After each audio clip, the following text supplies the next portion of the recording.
Okay, we're here at the 2022 Western States Endurance Run, and I'm talking to Jeff Colt out of Carbondale, Colorado, who's an on athlete. And how have you been training to prepare for Western States? Ooh, a lot of time on feet. Definitely a lot of running, a lot of biking, and then try to just stay active. Okay. So definitely focus more on that time on feet figure than Okay. say like a mileage number. Um, I found out I got in after Black Canyon where I got a golden ticket, so I still had a good bit of ski season left. But Okay. as it was kind of perfect, as ski season started to wrap up, my training started to ramp up more and more, and the last 10 weeks of training were really solid up Okay. until last week. Okay. And you are a skier then? Yeah. And what happened last week? I ended up testing positive for COVID last week, and basically first half of last week was down for the count, like fully symptomatic, um, body aches, like Okay. feeling terrible, Yeah. having a lot of doubts, and certainly a big mental blip in terms of my headspace game. But Yeah. um, week ago or so today, started feeling a lot better. Been non-symptomatic for Okay. about a week, and yeah, working mostly now on that headspace because Okay. And all I can do then now is just show up rested. what about the lungs? Lungs, I'm still Those- feeling a little bit, and 100 miles is a long way. Western States, I've heard, is notoriously hot, so Yes. I think self-care is going to be kind of my main priority, and I know if I get out there and take care of myself and kind of have the right attitude, I can still have a pretty special day. Okay. So training in Carbondale, in that area, you're at high altitude. Yep.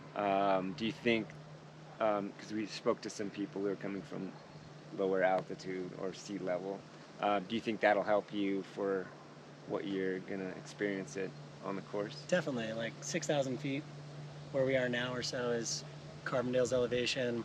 All the Elk Mountains around Aspen are between like 9 and 14. So Okay. I've definitely been up at elevation a good bit over the last couple months. The one thing I found tricky was trying to find like 2,000-foot sustained descents Okay. that were dry in the Roaring Fork Interesting. Valley area of Colorado.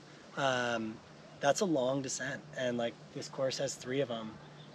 So I tried to be creative with how I could emulate these really long Okay. quad pounding Yeah. downhills, but I think in a lot of ways Colorado is the ideal spot just in terms of having that elevation, having so much vertical relief, and having some pretty friendly trails. Okay. And then what about heat training? How have you?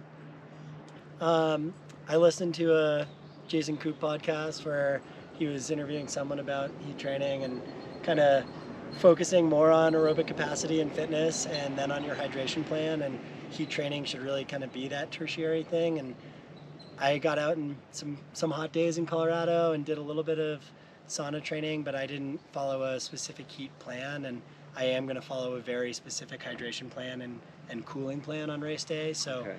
going to put my best foot forward on that front, but Okay. lean a bit on aerobic fitness and a hydration plan. Nice.